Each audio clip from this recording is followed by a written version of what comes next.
एक बार आस्था और विश्वास के साथ बुलंद स्वर में गुरु महाराज का श्री जय घोष करें। श्री सद्गुरु महाराज की जय।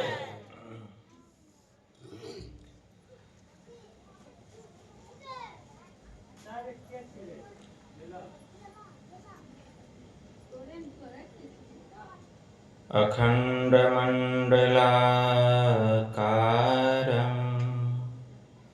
व्याप्तं येन चराचरं तत्पदं दर्शितं येन तस्मै श्री गुरुवे नमः।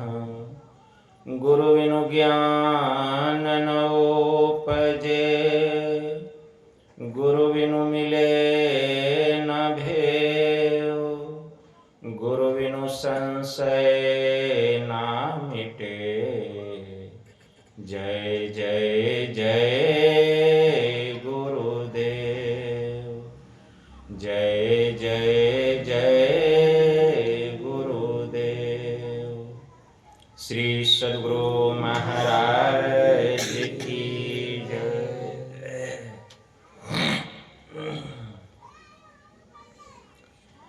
अव्यक्त रूप में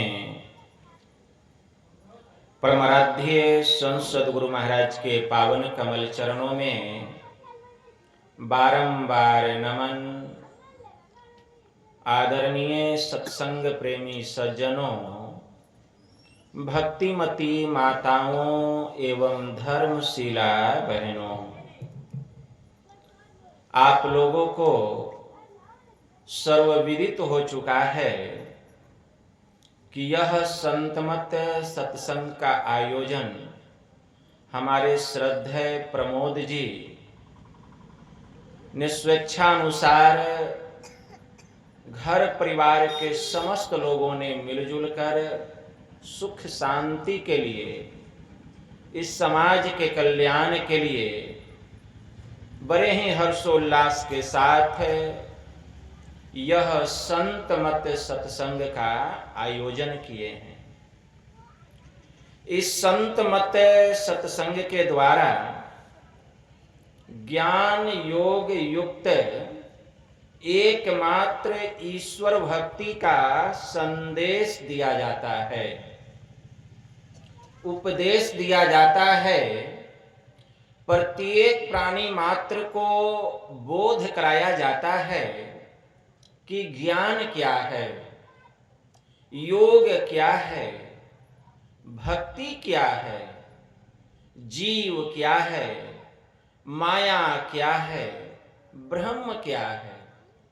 इन सभी रहस्यमयी बातों का ज्ञान सत्संग के माध्यम से यह जो जीव अबोध बना हुआ है, सत्संग श्रवण करते करते एक दिन वह सुबोध और परम ज्ञानी हो जाता है।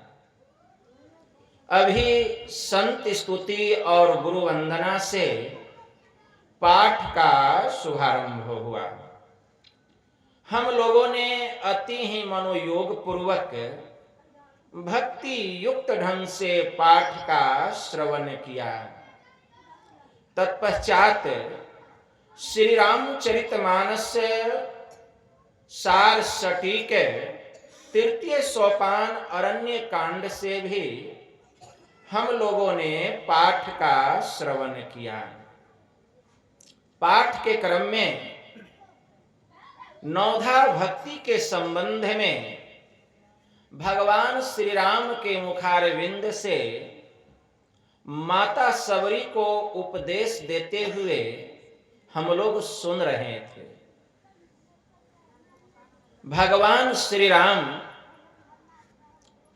माता सबरी को 9 प्रकार की भक्ति का उपदेश किए। हम सभी लोग जानते हैं। क्या माता सबरी 9 प्रकार की भक्ति नहीं जानती थी? जानती थी। अगर नहीं जानती तो भगवान श्री राम अंत में ऐसा क्यों कहते नौ मह एकौ जिन्हके होई, नारी पुरुष सचराचर कोई, सोई अतिशय प्रिय भामिनी मोरे, असकल प्रकार भगति दृढ़ तोरे। कि ऐ भामिनी, मतलब हे सुंदरी, मैंने तुझे 9 प्रकार की भक्ति कही।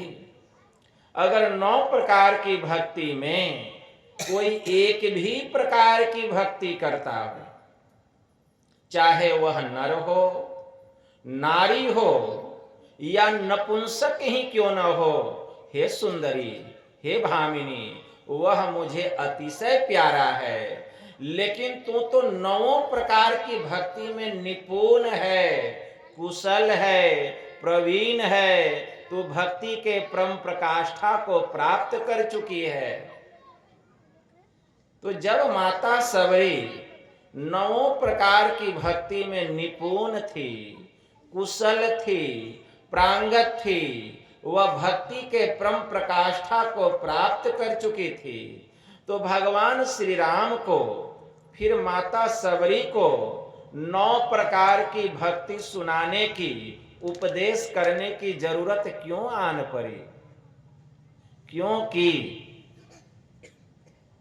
भगवान श्री राम ने माता सबरी को माध्यम बनाया, और माध्यम बना करके संसार के समस्त मानवों को, चाहे वह नर हो, नारी हो या नपुंसक ही क्यों ना हो, सबको 9 प्रकार की भक्ति का उपदेश किए कि इस तरह से ईश्वर की भक्ति करनी चाहिए। लेकिन माध्यम बनाए माता सबरी को। माध्यम सब नहीं बनते हैं जो पवित्र आत्मा होते हैं। माता सबरी पवित्र आत्मा थी, वह भक्ति के सभी अंगों में निपुण थी। इसीलिए भगवान श्री राम ने माता सबरी को माध्यम बना करके संसार के समस्त प्राणियों को 9 प्रकार की भक्ति का उपदेश किए, और कहें क्या? प्रथम भगति संतन कर संगा, कि मेरी पहली भक्ति है संतों का संग करना। क्यों?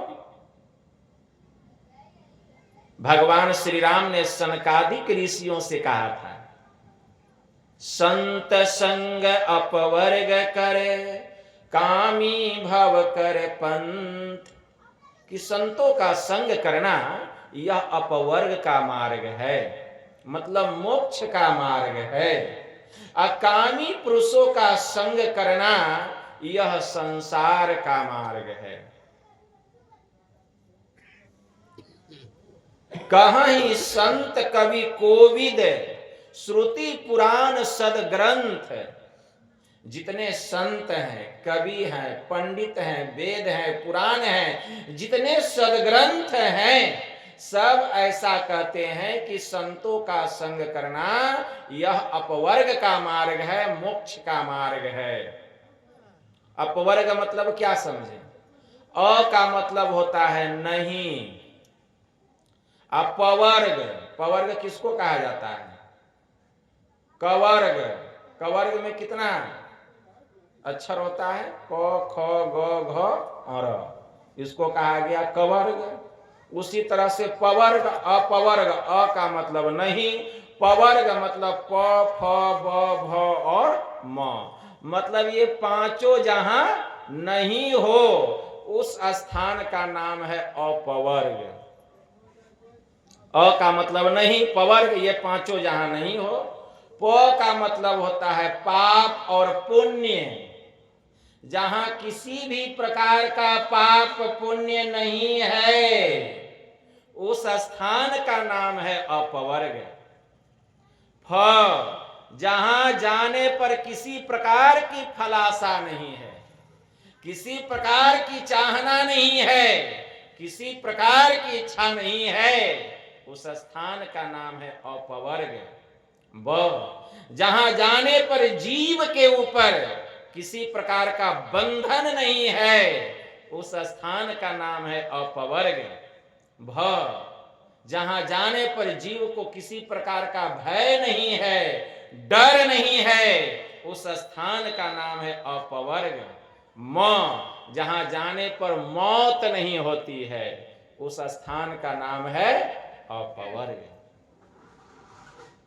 तो संतों का संग करेंगे तो उस स्थान पर चले जाएंगे जिसको मोक्ष कहा गया, जिसको अपवर्ग कहा गया। वह स्थान कैसा है? भगवान महायुगेश्वर श्री कृष्ण ने कहा, न तद भाष्यतो सूर्यो न शशांको न पावक यद गत्वा न निवर्तन्ते तद्धाम परमम मम। हे अर्जुन, वहां सूर्य प्रकाशित नहीं होता, वहां चांद की चांदनी नहीं होती, वहां नहीं किसी प्रकार की अग्नि का ताप है। यद गत्वा न निवर्तन्ते तद्धाम परमम मम। जो वहां एक बार चला जाता है फिर वहां से वापस आना नहीं होता, उसी स्थान को अपवर्ग मोक्ष परमात्मा का परम धाम कहा गया, वही स्थान है। संत कबीर साहब ने कहा, कहता हूं उस देश की बतिया जहां न होत दिन रतिया, रवि चंद्र नहीं और तारा, नहीं उजियार अंधियारा, नहीं तह पवन और पानी, गए वो देश जिन जानी, नहीं तहां धरनी आकाशा, करे कोई संत तहां वासा। उहुआ गम काल को नाही, तहवा नहीं धूप और छाही, सोहंगम नाद उहुआ नहीं भाई, न बाजे शंख सहनाई। संत कबीर साहब कहते हैं, सोहंगम नाद उहुआ नहीं भाई, न बाजे शंख सहनाई। निह अक्षर जाप तह जापे, निह अक्षर जाप तह जापे, उठत धुन सुन से आपे, मंदिर में दीप बहुबारी, नयन बिनु भई अंधियारी, कबीरा देश है न्यारा, लखे कोई राम का प्यारा। उस स्थान को कहा गया अपवर्ग। वहां ये पांचों नहीं है। तो संतों का संग करेंगे, उस स्थान में चले जाएंगे, परम धाम में चले जाएंगे, प्रभु के धाम में चले जाएंगे। कब? जब संतों की संगति करेंगे तब। इसीलिए भगवान श्री राम ने कहा, प्रथम भगति संतन कर संगा। और दूसरी जगह कहते हैं, संत संग अपवर्ग कर। संतों का संग मिलना बड़ा दुर्लभ है, बहुत दुर्लभ। गोस्वामी जी ने लिखा, जब द्रवही दीन दयाल राघव, साध संगति पाइये, जे ही दरस परस सग मादिक, पाप राशि नसाइये। गोस्वामी जी लिखते हैं, जब परम पिता परमात्मा हम जीवात्माओं पर बहुत अधिक दया करते हैं, कृपा करते हैं, तब संतों की संगति मिलती है। संतों की संगति मिलती है, यह सत्संग मिलता है। सत्संग सबको मिलता है, भाग्य वाले को मिलता है, नसीब वाले को मिलता है। देवी देवता लोग तरसते हैं कि हमको सत्संग मिलता है, लेकिन उनके नसीब में नहीं है। स्वामी रामावतार दत्त जी महाराज की वाणी में आया, संत वचन वह सुधा, देव भी जिसके सदा भिखारी। अरे संत वचन वह धन है जिसका नर ही है एकमात्र प्रधान अधिकारी। मतर्य अमर बन जाता जिससे, वह संजीवन रज है। संत वचन सब भव रोगों का, राम बाण भेषज है। राम बाण है। वेद शास्त्र अनुभूति तपस्या का जिसमें संचय है, संतों का वर वरद वचन वह मंगलमय निर्भय है। क्यों बैठा कर्तव्य मूढ़ नर वन चिंता का वाहन। अरे संत वचन के सुधा सिंधु में कर संतत अवगाहन। दूर असत से कर, दूर असत से कर सतपथ की ओर लगाने वाला और मृत्यु से हटा अमरता को पहुंचाने वाला। तम से परे ज्योति के जग में होता जो जगमग है, सची चन्मय उस परम धाम को संत वचन सूची मग है। अरे कौन बताए संतों की वाणी में कितना बल है। देखो दासी सूत देवर्षि बन गया, जीवन हुआ सफल है। उसी संत के परवचन ने यह प्रभाव दिखलाया, दैत्य वंश में देवपम भक्त प्रहलाद प्रकट हो आया। अगणित बार संत वाणी ने निज प्रभाव प्रगटाया, मान उसे ही बालक ध्रुव ने हरि का ध्रुव पद पाया। एक लुटेरा था जिसने, अरे एक लुटेरा था जिसने मन से मान संतों की बानी। अब वाल्मीकि बन गया आदि कवि भुवन विदित विज्ञानी, यह सत्संग की महिमा है। इसलिए सोनी आचरज करई जनि कोई, असत संगति महिमा नहीं गोई। क्या वाल्मीकि नारद घट जोनी, निज निज मुखनि कहै निज होनी। वाल्मीकि नारद और अगस्त ऋषि ने अपने अपने होने की कथा अपने अपने मुंह से कही। वाल्मीकि कौन थे? रत्नाकर, खूंखार डाकू, जिसको देखता था उसी को लूट लेता है, हत्या कर देता है। अनाचार, अत्याचार, दुराचार, व्यभिचार उसका पेशा था। इतने ब्राह्मणों की हत्या किया था, 80 मन जनेऊ हो गया था, 80 मन जनेऊ हो गया था। कितना हत्या किया था, बता नहीं कौन पुण्य जन्म जमा हुआ रत्नाकर का। कोई पुण्य होगा, संतों का दर्शन ऐसे नहीं होता है। कभी कभी पापियों को भी संत दर्शन दे देते हैं, ईश्वर की कृपा हो जाती है, ईश्वर की कृपा हो जाती है। तो पता नहीं कौन पुण्य प्रकट हुआ रत्नाकर का। देवर्षि नारद बाबा ब्राह्मण भेष में उसी जंगल में जा रहे हैं, नजर पड़ गई, कहा सब सामान उतार दो, जितना सामान है, झोला झकरा उटरी मुटरी गठरी पुटरी सब उतार दिए। देवर्षि नारद बाबा पूछते हैं, अरे रत्नाकर, अरे यह बतलाओ, यह जो तुम पाप करता है, अनाचार, दुराचार, अत्याचार, व्यभिचार, ये हिंसक हिंसक कर्मों को, लूट खसोट, चोरी डकैती, किसके लिए करता है? क्या इससे तुमको क्या मतलब? हम किसके लिए करते हैं? खामोश। अरे रत्नाकर,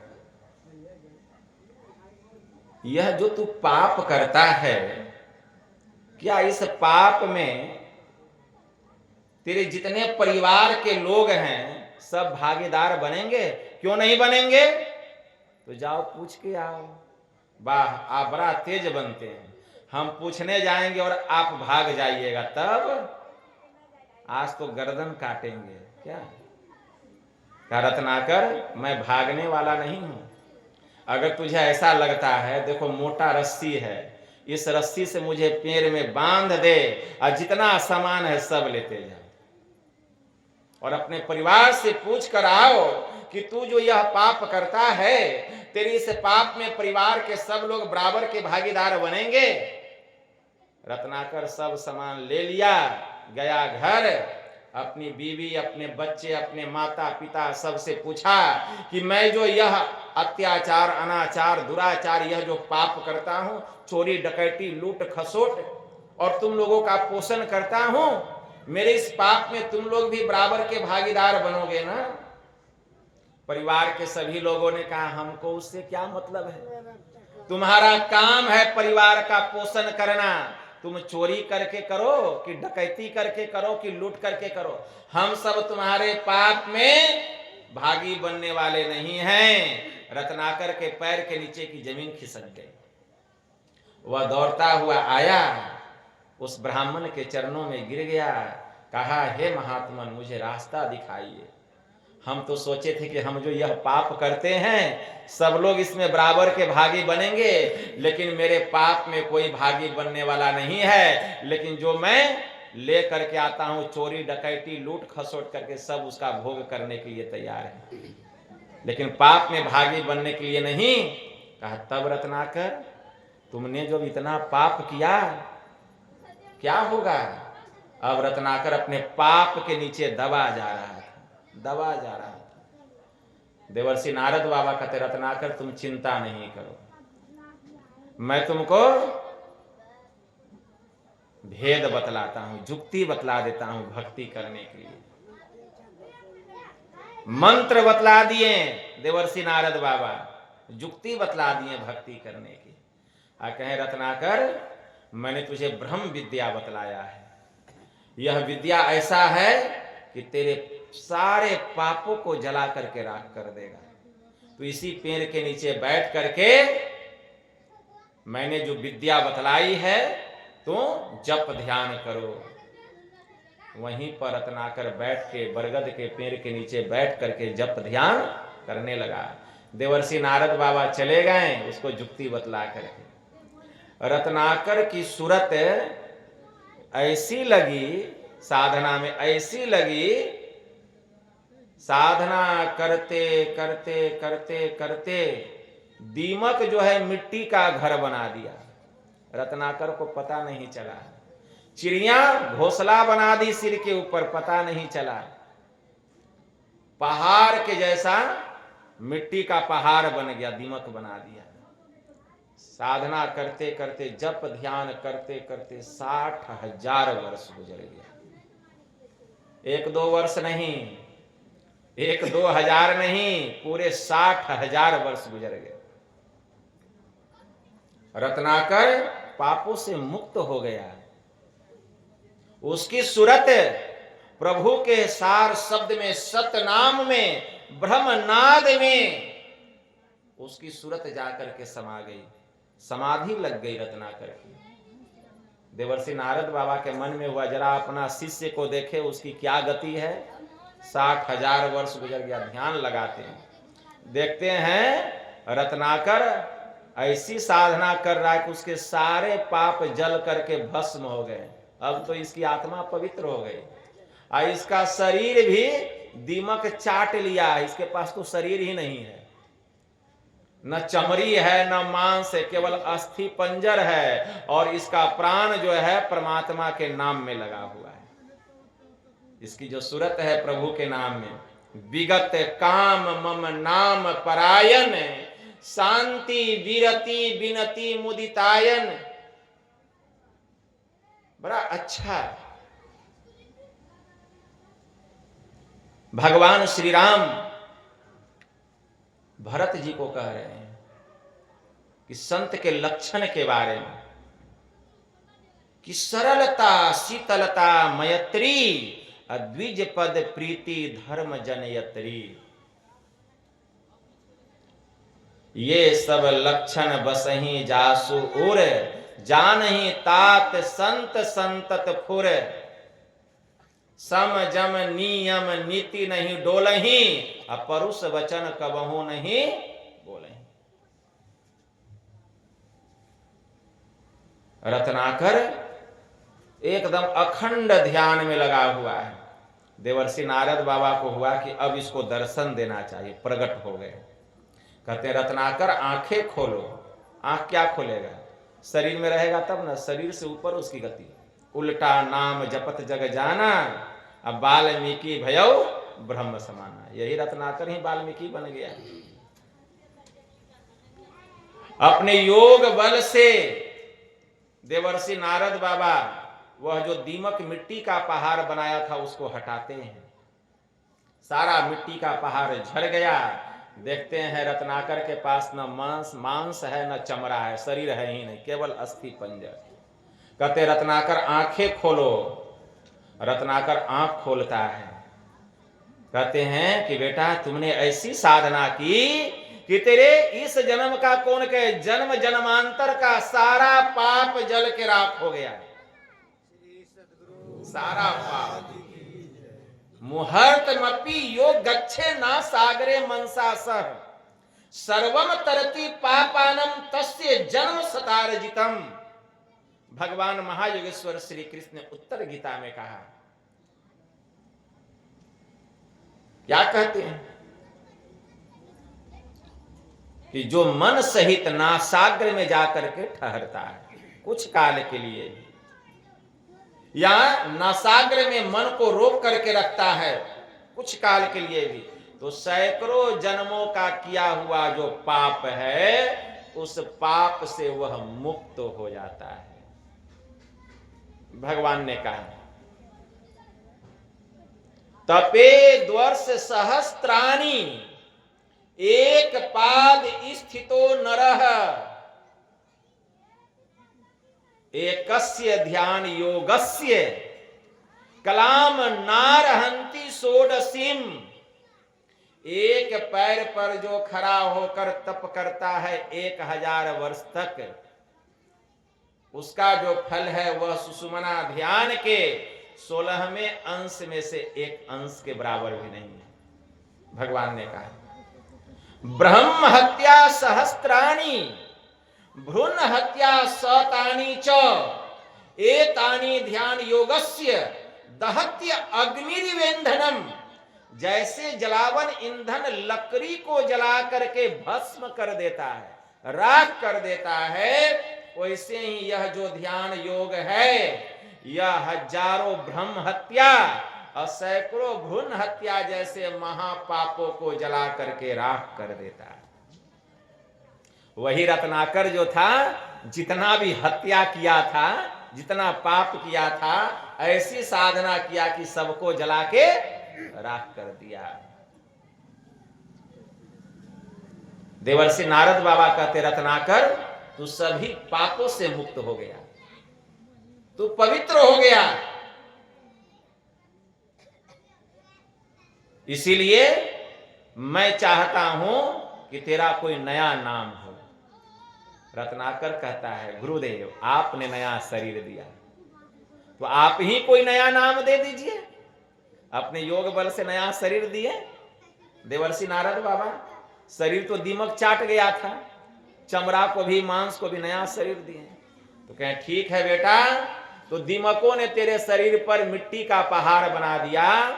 और दीमक को संस्कृत में वाल्मीकि कहा जाता है। आज से तेरा नाम होगा महर्षि वाल्मीकि। वही रत्नाकर डकैत था ना, लुटेरा था,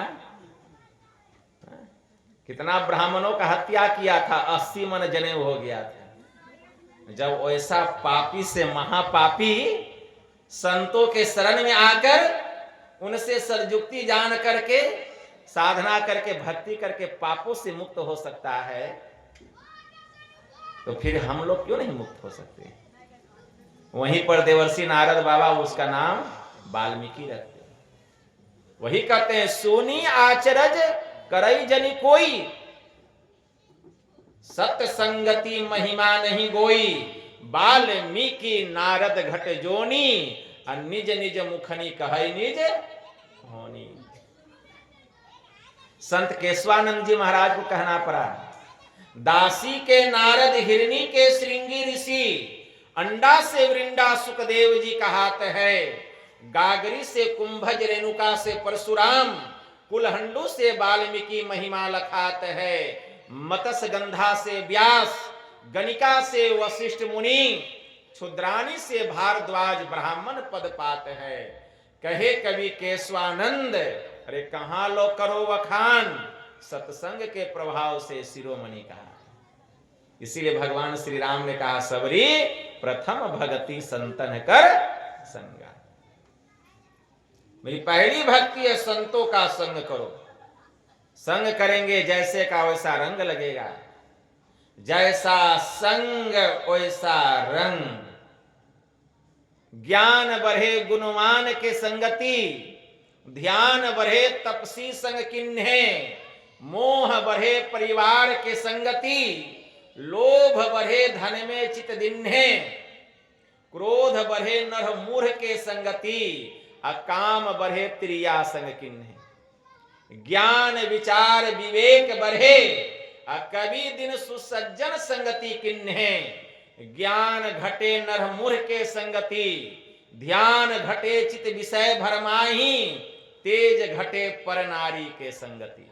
अब बुद्धि घटे बहु भोजन खाए, अब प्रेम घटे नित ही कुछ मांगते, मान घटे नित पर घर जाए, कह दयाल सुन रे मन मूरख है, अरे पाप घटे हरि के गुण गाए। संत दीनदयाल जी महाराज की वाणी में आया, जैसा संग वैसा रंग। जैसे कि हम संगति करेंगे वैसा बन जाएंगे। आप चोरी नहीं करते, चोर का संगति कीजिए, आप चोरी मत कीजिए, लेकिन लोग आपको भी चोर कहेंगे। आप शराब नहीं पीते हैं, शराबी का संगति कीजिए, लोग आपको भी शराबी कहेंगे, और एक दिन उसके साथ रहते रहते एक पैक आप भी मार ही लेंगे। क्या आप जुआ नहीं खेलते हैं, जुआरी का संगति कीजिए, देखते देखते आपको भी जुआ खेलने आ जाएगा, लत लग जाएगी, जुआरी बन जाएंगे। तो जैसा संग करेंगे वैसा रंग लगेगा। और संतों की संगति कीजिएगा तो एक दिन संत बन जाएंगे। तो जैसा संग वैसा रंग। ज्ञान बढ़े गुणवान के संगति, गुणवान का संग करेंगे ज्ञान बढ़ जाएगा। ध्यान बढ़े तपस्वी संग किन्हे, ध्यान बढ़ाना है तपस्वी का संग कीजिए, ध्यानाभ्यास में भाग लीजिए, जहां तपस्वी लोग बैठते हैं, ध्यान बढ़ जाएगा। मोह बढ़े परिवार के संगति, ठीक है ना, खूब परिवार से आसक्ति लगा के रखिए, प्रेम ममत्व स्नेह छोड़ने का इच्छा नहीं करेगा, कहीं जाने का मन नहीं करेगा। लोभ बढ़े धन में चित दिन है, 99 के चक्कर में मन को लगा करके रखिए। 999 हो गया, 1 रुपया और होता तो 1000 हो जाता।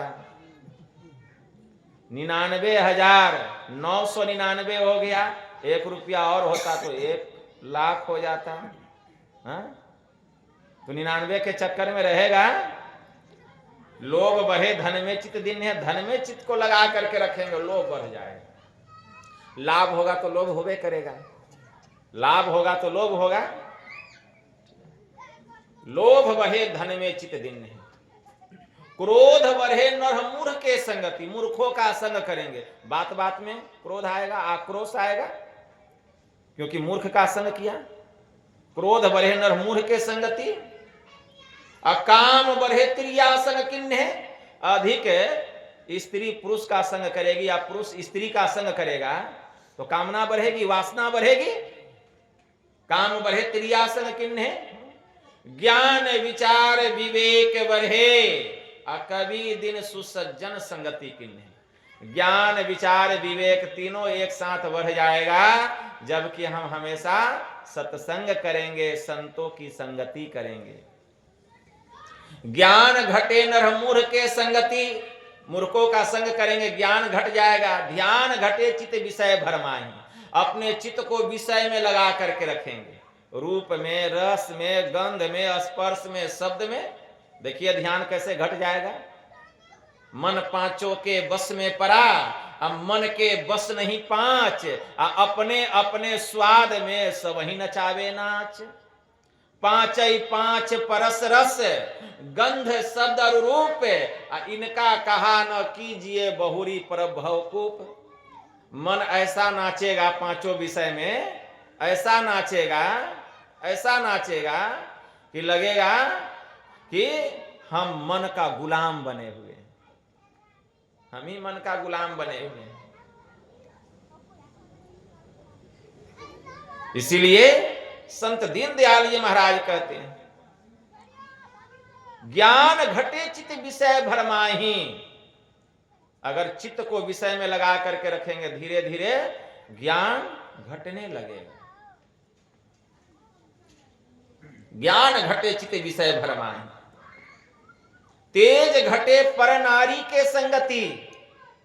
अगर पुरुष पर स्त्री का संग करेगा और स्त्री पर पुरुष का संग करेगी, चेहरे का तेज खत्म हो जाएगा, चमक खत्म हो जाएगा, ब्रह्मचर्य का पतन हो जाएगा।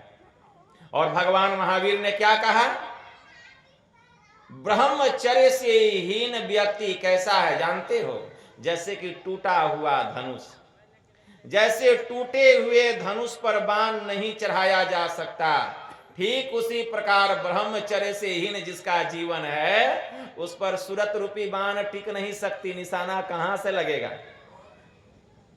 इसलिए आत्मशोधक पुरुषों के लिए शरीर का श्रृंगार, पौष्टिक स्वादिष्ट भोजन और स्त्री पुरुषों का संसर्ग, ये सब तालपुट विष के समान महान भयंकर है। जो व्यक्ति निष्कपट होता है उसी की आत्मा शुद्ध होती है, और जिसकी आत्मा शुद्ध होती है उसी के पास धर्म ठहर सकता है। जैसे घी से सींची हुई अग्नि पूर्ण प्रकाश को प्राप्त करती है, ठीक वैसे ही जो सरल और शुद्ध साधक होता है वही एक दिन भक्ति करते करते परम निर्वाण पद को प्राप्त करता है। इसीलिए अपने को सत्य व्यवहार में रखना चाहिए, सदाचारी बनना चाहिए। क्यों? क्योंकि वासना और उपासना दोनों एक साथ नहीं रह सकती। जब तक वासना हटेगी नहीं उपासना होगी नहीं होगी। जब तक वासना नहीं हटेगी उपासना नहीं होगी। अभी रात है तो क्या दिन होगा? नहीं होगा। अब दिन रहेगा तो रात रहेगा? नहीं होगा। तुलसी कबहू न मिले रवि रजनी एक ठाम, ठीक है ना? इसीलिए जो ध्यानी होगा, जो ध्यान करेगा उससे पाप नहीं होगा, और जो पाप करेगा ना उससे ध्यान नहीं होगा। क्योंकि ध्यान करने वाले से पाप नहीं होता है, और जो पाप करता है उससे ध्यान नहीं होता है। इसको हमेशा याद रखिए। इसलिए अपने चित्त को पवित्र बना के रखना चाहिए। इसके लिए हमेशा अपने चित्त को संतों की संगति में और सत्संग में लगा करके रखना चाहिए। संत पलटू साहब ने कहा, भाग रे भाग फकीर के बाल के, कनक अरु कामिनी बाघ लागा, मारी ताही लेहिंगे, परा पछताएगा बड़ा बेवकूफ जो तू नाही भागा। श्रृंगी ऋषि हूं को तो थे मारी लिए, थे जो लाख त्यागा, दास पलटू कहे बचेगा सोई, जो बैठी सत्संग दिन रहने जागा। इसलिए सत्संग में अपने मन को लगा के रखना चाहिए, संतों की संगति में अपने मन को लगा करके रखना चाहिए। इसीलिए भगवान श्री राम ने माता सबरी से कहा, सबरी प्रथम भगति संतन कर संगा। मेरी पहली भक्ति है संतों का संग करो, संतों का संग। लेकिन संत मिलते कहां हैं? संत मिलेंगे तब ना। संत की पहचान बहुत दुर्लभ है। संत मिल भी जाते हैं तो हम उनको पहचान नहीं पाते हैं, क्योंकि हम अपने इतने अभिमान में रहते हैं, इतने अहंकार में रहते हैं कि सुझाई ही नहीं देता है कि कौन संत है कौन असंत है। अपने इतने लोग अभिमान में रहते हैं, सोचते हैं कि हम ही संत हैं। फूटी आंख विवेक की, सूझे न संत असंत, जाके साथ 10-20 है ताको नाम महंत। उसके ज्ञान की आंख फूट गई है, क्योंकि उसके अंदर में अभिमान है। जब तक अभिमान हटेगा नहीं ज्ञान का चक्षु नहीं खुलता है। और अभिमान को हटाने के लिए दूसरे को सम्मान देना पड़ता है, तब अभिमान हटता है। देखें, भगवान बुद्ध के जमाने में भिक्षु लोग भिक्षा मांगते थे। क्यों? क्योंकि भिक्षा मांगने से भगवान बुद्ध का कहना था कि भिक्षुओं तुम्हारे अंदर का अभिमान समाप्त होगा। संत मिलन को जाइए, तजिए ममता अभिमान, ज्यों ज्यों पग आगे बढ़े कोटिन यज्ञ समान। पहले मान देना सीखिए, सम्मान देना सीखिए। जब तक मान और सम्मान नहीं दीजिएगा आपको भी मान सम्मान नहीं मिलेगा।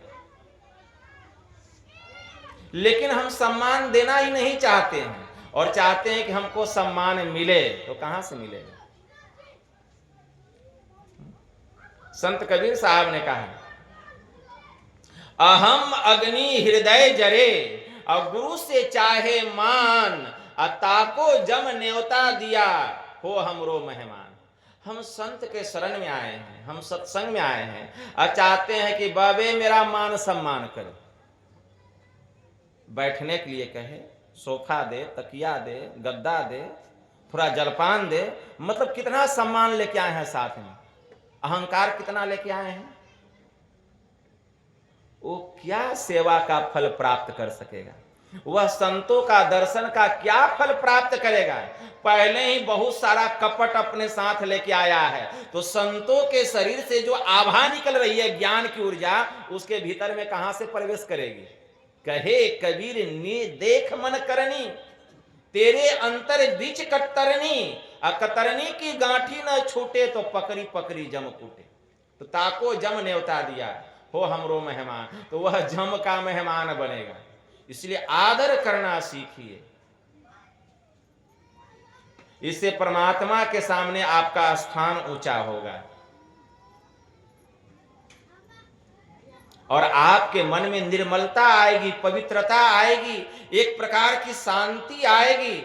और फिर उनके उपदेशों को आप सुनेंगे तो आपके भीतर में वैराग्य जगेगा, और जब वैराग्य जगेगा तो आपका चित्त ईश्वर की ओर मुड़ेगा, आपका मन ईश्वर की ओर मुड़ेगा।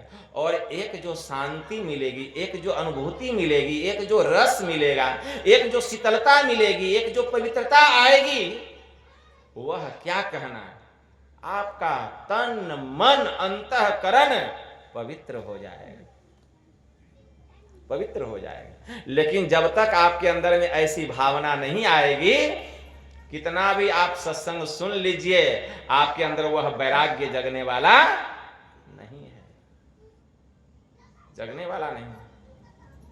इसीलिए संतों की पहचान बहुत दुर्लभ है। फूटी आंख विवेक की, सुझे न संत असंत, जाके साथ 10-20 है ताको नाम महंत। हम देखते हैं बहुत गेरुआ वस्त्र कोई पहने, एकदम बड़ी बड़ी दाढ़ी है, लंबे लंबे बाल, 10-20 चमकीली गाड़ियां और 10-20 चेला चमचा, कहते बहुत बड़े संत हैं। यही संतों की पहचान है। अरे भेष कैसा भी हो, अगर ऊंचा ख्याल है, दीन बाहर से दिखे भीतर से माल है। दिन बाहर से दिखे भीतर से मालो माल है। कोई कहता भिक्षु है, कोई कहे कंगाल है, अरे गुदरी पहने उसके गुदरी में लाल है। तो वह लाल को कौन देखता है? जिसके अंदर में इतनी पवित्रता होगी, जिसके अंदर में निर्मलता होगी, जिसके अंदर में ऐसा वैराग्य होगा, जिसके अंदर में अभिमान नहीं होगा, अहंकार नहीं होगा, वही उस लाल को देखेगा कि हाँ ये कौन लाल है। लाली मेरे लाल की जित देखो तित लाल, लाली देखन मैं गई अब मैं भी हो गई लाल। संत कबीर साहब ने कहा, लाल लाल जो सब कोई कहे, और सबकी गांठी लाल, अरे गांठी खोले परखे नाही तासो भयो कंगाल। लाल तो सबके पास है, लेकिन गांठ पड़ा हुआ है, कंगाल बने हुए हैं। जड़ और चेतन की कैसे खुलेगी?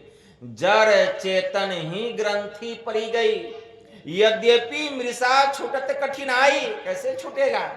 ये सब छल कपट प्रपंच पाखंड जो जमा करके रखे, हटेगा तब ना।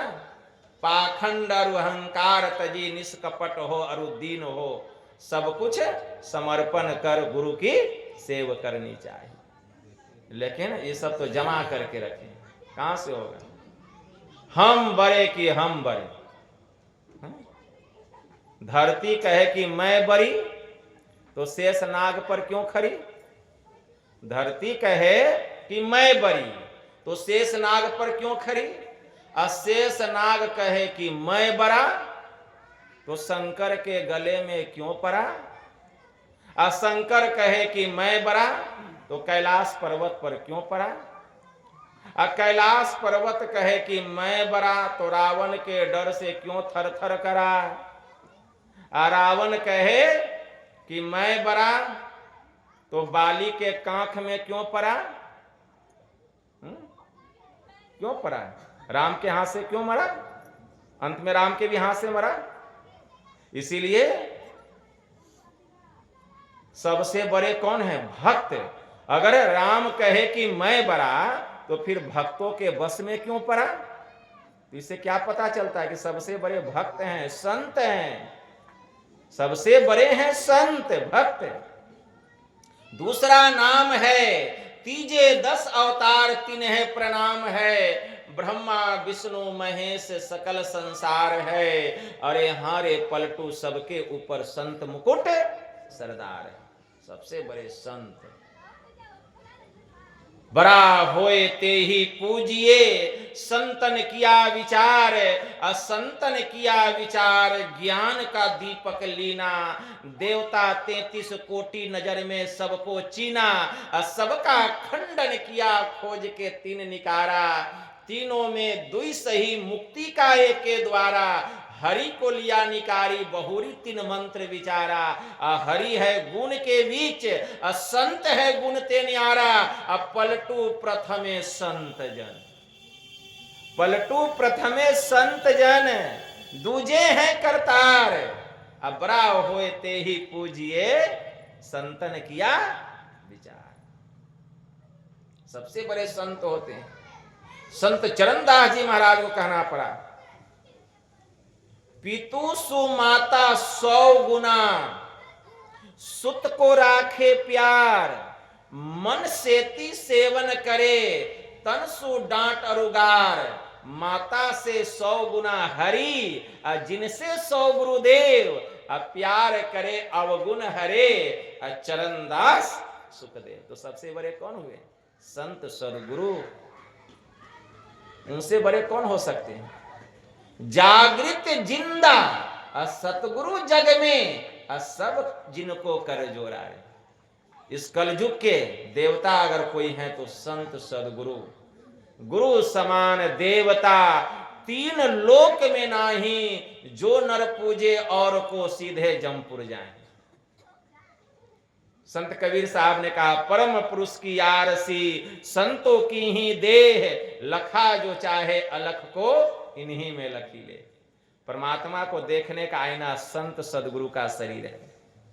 अगर सगुण रूप में परमात्मा को देखना चाहते हैं तो गुरु महाराज को देख लीजिए, निर्गुण रूप में देखना चाहते हैं तो सदयुक्ति जान के ऐसी भक्ति कीजिए कि स्थूल सूक्ष्म कारण महाकारण केवल यहू के पार, सुषमन तिलहो पिलतन भीतर होंगे सबसे न्यार, ब्रह्म ज्योति ब्रह्म ध्वनि को धरी धरी ले चेतन आधार, तन में पिल 5 तन पारा जा पाओ प्रभु सार। जब 5 शरीरों को पार करेंगे, 3 आवरणों को, अंधकार प्रकाश और शब्द रूपी जो माया कारण पार करेंगे, तब उस पार में जाएंगे। इस जीवात्मा पर से सारा आवरण उतर जाएगा, तब हम देखेंगे, तब हम ऐसे, अब हम ऐसे, यही जन्म का लाहा, जो जल में जल पैठन निकसे ढूंढी मिले, फिरे यो जुला। अरे पहले जैसे थे वैसे अभी बन जाइए। पहले हम ब्रह्म स्वरूप थे, आवरण पड़ गया जीव के ऊपर, भूमि परत भा ढाबर पानी, जनी जीव ही माया लिपटानी। बादल में जब पानी था तो कंचन था, पवित्र था, साफ था। वही बादल से जब पानी निकला, धरती पर गिरा, तो पानी मिट्टी का संग किया, पानी कैसा हो गया? मट मैला। उसी प्रकार यह जीव परमात्मा के संग में था, पवित्र था, और जब आवरण पड़ा तो मट मैला।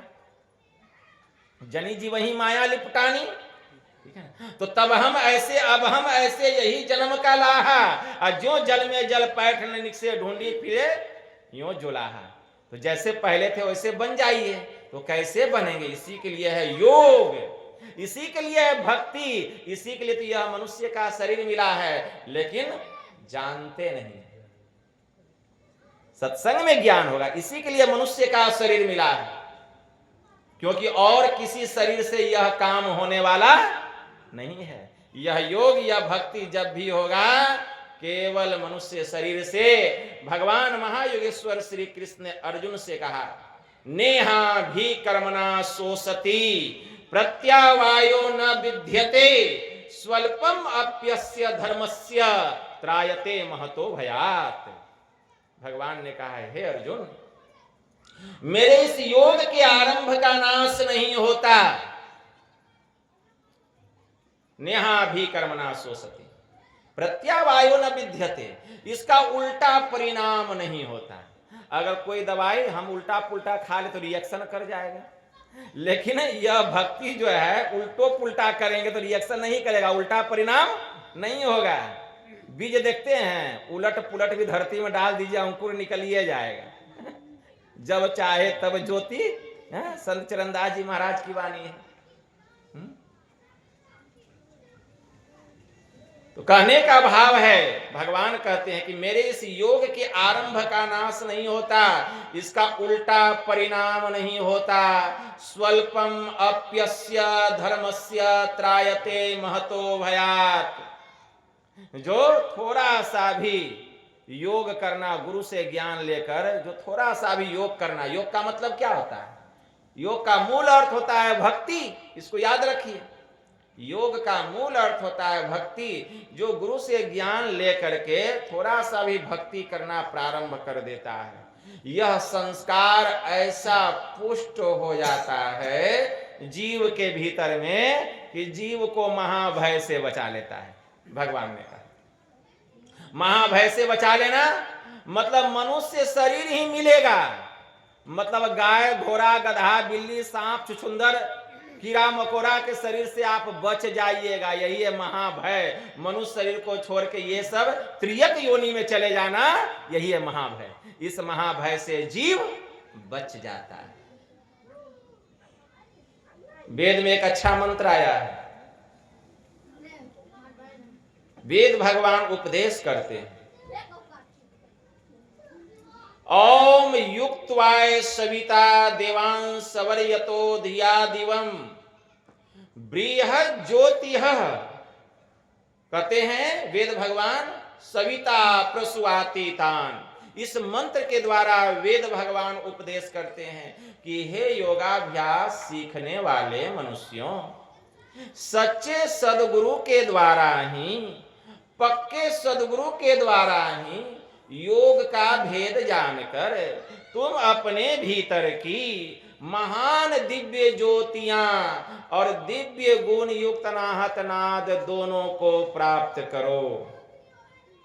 और वह संत सदगुरु जिनसे इस योग का भेद जानना चाहिए, इसके लिए निमित्त मतलब एकमात्र ईश्वर से इस प्रकार की स्तुति करो कि हे जगत प्रसव करता ईश्वर, आप ऐसे विद्वानों को, ऐसे संत सदगुरु को इस धराधाम पर भेजें जिनसे योग का भेद जानकर मतलब भक्ति की जुक्ति जानकर हम अपने भीतर की महान दिव्य ज्योतियां और दिव्य गुण युक्त नाहत नाद दोनों को प्राप्त करें और आप सुख स्वरूप परमात्मा को जान सके, आपको पहचान सके, क्योंकि यह काम केवल मनुष्य होगा, यह काम केवल मनुष्य होगा। इसी के लिए यह मनुष्य का शरीर मिला है। लेकिन इस मानव तन की सार्थकता को हम नहीं समझ पा रहे हैं। भगवान ने कहा आहार निद्रा भय मैथुनश्च सामान्य में तत् पशु वृंद्राणाम ज्ञानम नराणाम अधिकम विशेषो ज्ञानेन हीनः पशु भी समान। भगवान ने कहा आहार मतलब भोजन करना, निद्रा मतलब सोना, भय मतलब डरना, मैथुन मतलब संतान को पैदा करना। अरे यह चार काम तो जानवरों करता है, पशु भी करता है। पशु भी सोता है, उसको भी डर है, वो भी बच्चे को जन्म देता है, वो भी खाता है, और हम भी यही चार काम में लगे हुए हैं। तो हम में और जानवर में अंतर क्या रहा? हमें पशु में क्या अंतर है? सूतराम स्पष्ट प्रतीत होता है कि ज्ञानम नरानाम अधिकम विशेषो, ज्ञाने नहीं ना पशु भी समाना। अगर मनुष्य को ज्ञान हो जाए तो मनुष्य पशु से श्रेष्ठ है, और ज्ञान नहीं हुआ तब वह पशु के समान है। अब कहेंगे बाबा हमको ज्ञान नहीं है। हाँ, 500 का गड्डी दे दिया जाए वह गिनने का ज्ञान है। शादी विवाह करने का कि एक पत्नी को छोड़ के दूसरा पत्नी दूसरा स्त्री, यह ज्ञान है। इधर उधर करने का ज्ञान है, तुम्मा फेरी, चोरी बेईमानी, किसको लूटना है, किसको ठगना है, किसको पटाना है, किसको छोड़ना है, यही सब ज्ञान है। कौन बेटा को कलेक्टर बनाना है, किसको इंजीनियर बनाना है, किसको डायरेक्टर बनाना है, यही सब ज्ञान है। इसको ज्ञान कहा गया है? ये ज्ञान नहीं है, ये सब अज्ञानता है। ज्ञान किसको कहा गया है? ज्ञान का मतलब हुआ अध्यात्म ज्ञान, और अध्यात्म ज्ञान अधि उपसर्ग के मिलने से बनता है, जिसका अर्थ होता है संबंध। जिस ज्ञान से इस आत्मा का परमात्मा से संबंध हो जाए उसी को अध्यात्म ज्ञान कहा गया। भगवान शिव जी ने शिव गीता में माता पार्वती से कहा, अब खत्म कर देंगे, आप लोग भी थक गए होंगे सुनते सुनते, नहीं थके। भगवान शिव जी ने माता पार्वती से कहा, इदम तीर्थम भ्रमति तामसः जनः आत्म तीर्थ न जानांसि कुतो मोक्ष श्रीनु प्रिय। जो तामसी प्रवृत्ति के लोग होते हैं वे इधर उधर जिधर तिधर यहाँ वहां जहां तहां जाते हैं, आते हैं और कहते यह तीर्थ है तो वह धाम है, लेकिन आत्म तीर्थ को जाने बिना जीव का परम कल्याण नहीं होता। भगवान ने, तो हम भी सुनाते रह जाएंगे रात भर आप लोगों को, क्योंकि नवीनानंद रात भर कहते रह जाएगा, रात खत्म हो जाएगी लेकिन ज्ञान खत्म नहीं होगा। यह ऐसा ज्ञान है, लेकिन अधिक सुना भी देंगे और उसको आप अपने जीवन में ही नहीं उतार पाइएगा तो वह सुनाना भी किस काम का। ज्ञान तो अथाह है, अखंड है, चलते रहता है निरंतर, लेकिन हम लोग सुनते हैं किस लिए? उसको अपने जीवन में उतारने के लिए। ये ब्रह्म ज्ञान है, ये ब्रह्म विद्या है। मैं जितना आप लोगों को सुना रहा हूं एकदम खोल खोल करके सुना रहा हूं, ताकि घास गढ़ने वाला, भैंस चराने वाला, खुरपी चलाने वाला, दूध दूहने वाला, सबको यह ब्रह्म ज्ञान हो जाए, सबके हृदय में यह ज्ञान घुस जाए कि कैसे इस आत्मा का उत्थान होगा, किस लिए यह मनुष्य का शरीर मिला है, किस लिए हम संसार में आए हैं और हम क्या कर रहे हैं। जीवन बेकार, किसकी 10 साल गुजर गया, कोई 20 साल का, कोई 50 साल का, कोई 70 साल का, लेकिन अभी तक जहां का तहें पड़े हुए। लेकिन घर एगो है तो दूगो हो गया, जमीन 1 कट्ठा तो 2 कट्ठा हो गया, बैंक बैलेंस अगर 5 लाख है तो 10 साल में 10 लाख हो गया, लेकिन हम जहां का तहें पड़े हुए हैं वो दिखाई नहीं दे रहा है। लेकिन संसार का संपदा इतना बढ़ाने में लगे हुए कि जीवन चौपट। क्या किए? साधना में कितना आगे बढ़े हैं, इतना साल से दीक्षा ले लिए, कहां तक बढ़े हैं, कौन ऊंचाई के शिखर तक पहुंच गए हैं। और उल्टा पहले तो जपो होता था, कोई कोई आते हैं मेरे पास कहते हैं बाबा पहले जप ध्यान बढ़िया होता था जब दीक्षा लिए थे, तो अब तो होबे नहीं करता है। मतलब यही काम में पीछे, और संसार में आगे, और परमार्थ में पीछे। कैसा जीवन है, क्या आप करने के लिए आए हैं, क्या कि इसका मतलब साफ पता चलता है कि हम माया में कितना लिपटे हुए हैं, इससे स्पष्ट पता चलता है। ध्यान नहीं करते हैं, सत्संग नहीं, ब्रह्म बेला में नहीं उठेंगे, लेकिन अगर पटना जाना हो और 3 बजे का ट्रेन हो, 2:30 बजे उठ के तैयार पहले। क्यों? उसका ख्याल है, जाना है, उसका जरूरत है, लेकिन परमार्थ के लिए चिंतन नहीं करते। अरे इतना जीवन बेकार हो गया, थोड़ा सा बचा हुआ है। गुरु नानक देव जी महाराज ने कहा, अरे नहीं ऐसो जन्म बारंबार, का जाने कछु पुण्य प्रगटियो, तेरो मानुष अवतार, घटत छिन छिन बढ़त पल पल, जात न लागत बार, वृक्ष से फल टूटी परी हैं, अंत न लागत डार। पता नहीं कब शरीर छूट जाएगा। आछे दिन पाछे गए, हरि से किया न हेत, अब पछताए होत क्या, जब चिड़िया चुग गई फिर पछताने से क्या होगा।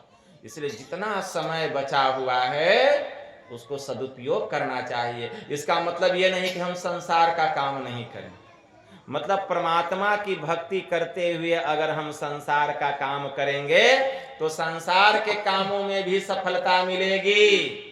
अब परमात्मा की भक्ति को छोड़ के संसार का काम करेंगे तो उसमें भी सफल नहीं हो सकेंगे। जीवन में हाहाकार मचा रहेगा, अशांति मची रहेगी।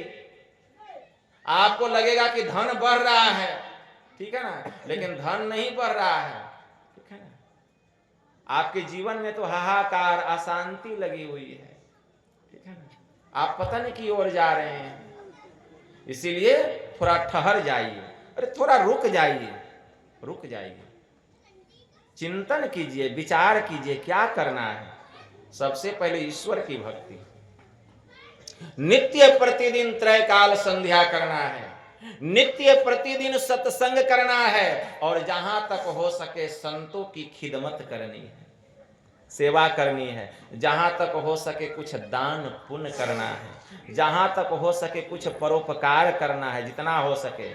देखिए संसार का वस्तु बिना बुलाए आएगा, बिना बुलाए आएगा, और ये सब छोड़ दीजिएगा तो संसार के वस्तु के पीछे आप भागिएगा, और ये सब करते रहिएगा तो संसार का वस्तु आपके पीछे पीछे आएगा। नहीं तो करके देख लीजिए, हम तो करते हैं तो हमको पता है, आप भी करके देख लीजिए, पता चल जाएगा। जीवन संसार का वस्तु नहीं मिलेगा, जो चाहिएगा वही मिलेगा। आप कीजिए, देखिए मिलता है कि नहीं, ये यथार्थ सत्य है।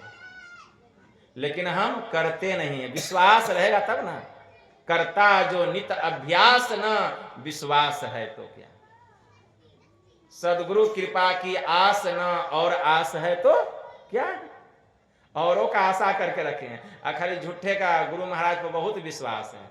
विश्वास करने से क्या होगा, अभ्यास करते हैं तो गुरु महाराज कहते हैं करता जो नित अभ्यास न विश्वास है तो क्या। विश्वास करने से होगा कि अभ्यासों करना पड़ेगा। यहां चोरी छल कपट चुगली नहीं चलेगा, सब भंडाफोड़। आप उसी को ठग सकते हैं, ठीक ना, आप सब जगह सबको नहीं ठग सकते हैं। इसलिए हम लोगों को नित्य प्रतिदिन ध्यान करना चाहिए, सत्संग करना चाहिए, संतों की जहां तक हो सके खिदमत करनी चाहिए, सेवा करनी चाहिए, और जहां तक हो सके अपने शक्ति के अनुकूल दान पुण्य करने चाहिए। भगवान ने गीता में कहा कि अपनी कमाई का 10वां अंश कम से कम दान करना चाहिए, धर्म के काम में धन को लगाना चाहिए, तो धन की गति उत्तम हो जाती है। और तब उसका भोग करेंगे तो धन की गति मध्यम होगी। और न धन का दान किया न भोग किया तो अंतिम में तो नाश होना ही है, उसका तो नाश ही नाश होगा, ठीक है ना। इसलिए इस तरह हम संसार में रहे, जहां तक हो हम सबकी मदद करें, तन से मन से धन से, अपने शक्ति के अनुकूल, और ईश्वर का भजन करें, संसार के कामों को भी करें, तो हमारा यह लोक और परलोक दोनों सुखमय होगा। यही थोड़ा सा मैं आप लोगों की सेवा में कहा, बस इतना ही कहकर गुरु महाराज के श्री चरणों में प्रेम पुष्प समर्पित करते हुए मैं अपनी वाणी को यहीं विराम देता हूँ। बोलिए प्रेम से श्री सद्गुरु महाराज जी की जय।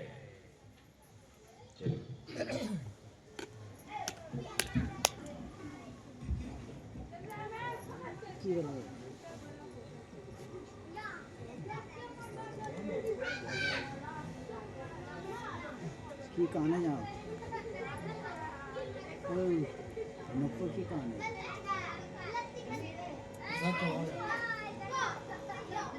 बहन रावण तब तक है। ज़्यादा भजन नहीं होगा, टाइम पर सत्संग खत्म होगा, जैसे हम कहेंगे वही कीजिएगा। एक भजन कीजिए, उसके बाद आरती कीजिए।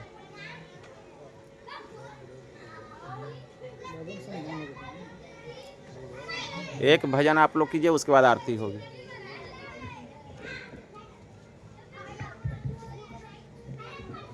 मनमानी काम कोई ना कीजिएगा।